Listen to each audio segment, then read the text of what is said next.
let's move on to the third question. Where did the Magi come from? Now, that's a very interesting question because Matthew says Magi from the east. This expression points specifically to the prestigious Magi tribe or clan from the eastern regions. Now, east could mean any land east of Israel. Initially, the Magi were thought to have come from the same region, and as time went on, the Magi were thought to have come from different regions, different countries. So there are at least 4 options we are going to look at. First one is Arabia. Could the Magi have come from Arabia?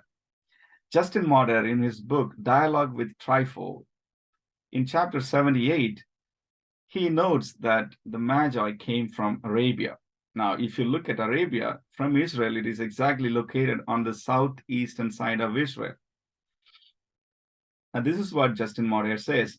But when the child was born in Bethlehem, and as you go down here, the Magi who came from Arabia found him. So Justin Martyr thinks that the baby was born in a cave and so on. There, the Magi who came from Arabia found him. So that's Justin Martyr. The second option would be China. You might ask, China?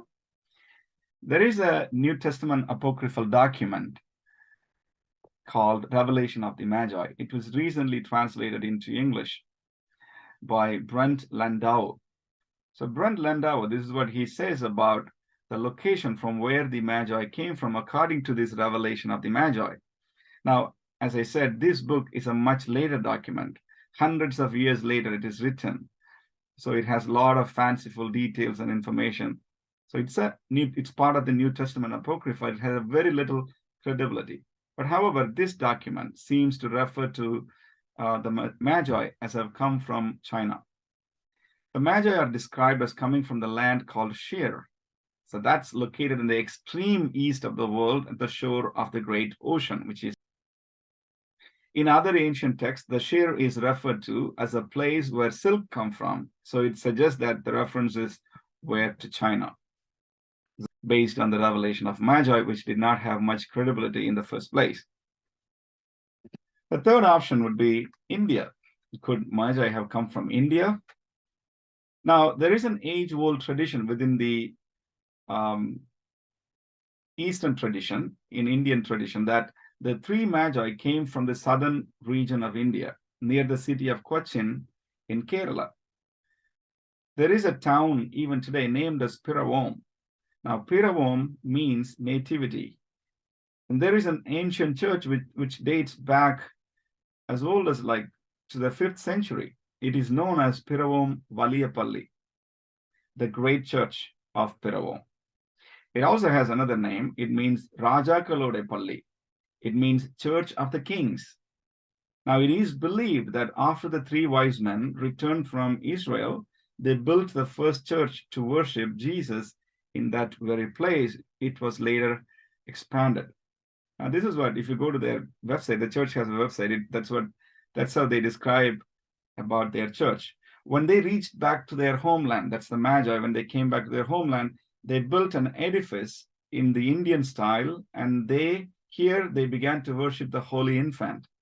As such, Piravom Valiyapalli is the first church in the world where worshiping Jesus Christ started. During the 5th century, this building may have been rebuilt as a Christian church, as we now see. Now, you see, the tradition is pretty old. And the fourth option is the kings could have come from different countries. Now, the Western tradition holds that the 3 Magi came from 3 different countries. The old Melchior, he was a king of Persia, he brought gold. The middle-aged Caspar, who was the king of India, and he brought frankincense. The young Balthasar was the king of Arabia, later is considered to be a king of Ethiopia. He brought myrrh. They come from different countries, and they meet and they come together to offer all these gifts and worship Jesus. So some people argue that these 3 Magi, they represent the people of 3 continents, each one representing each continent, Europe, Asia, and Africa. You see, why did these traditions develop?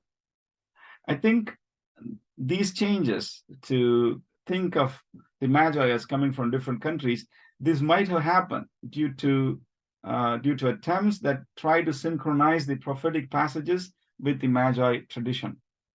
Look at Psalm chapter 72, verse 11. Again, 10 and 11. May the kings of Tarshish and the coastlands render him tribute. May the kings of Sheba and Saba bring him gifts. May all kings fall down before him. All nations serve him.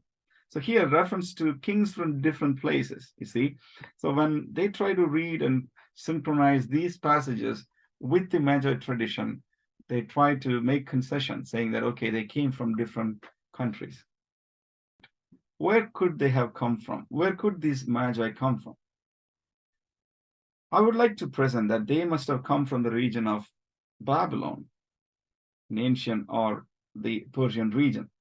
See, in history and in extra biblical references that we have seen earlier, Magi tribe or Magi as part of the wise men, they are often located in that region of Babylon and Persia. And also there is a very interesting story in the Old Testament that might help us clarify this question. So we have a very similar situation in the Old Testament where some changes in the skies took place in Israel, and a delegation came all the way from Babylon to the land of Judea to inquire about it. Isn't it startling? Yes. See, you remember King Hezekiah was sick. He prayed to God so that his life can be extended. God heard his prayers and added 15 more years to his life. And God gave him a sign through the prophet Isaiah. The shadow of the sundial moved backwards. Now, for that to happen, there must have been some changes in the position of the heavenly bodies. And this happened in Israel, you see, far away from Babylon. But remember, Babylon had powerful astronomers and astrologers that were constantly observing the skies. So they must have detected some kind of anomaly.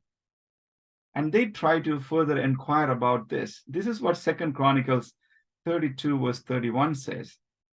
When the ambassadors and envoys arrived from Babylon to ask him, that is King Hezekiah, about the miraculous sign that had occurred in the land.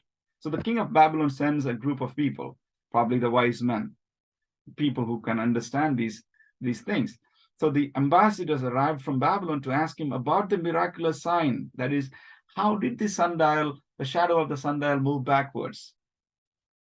So here were the Babylonian wise men, the curious astronomers. So they wanted to know what really happened.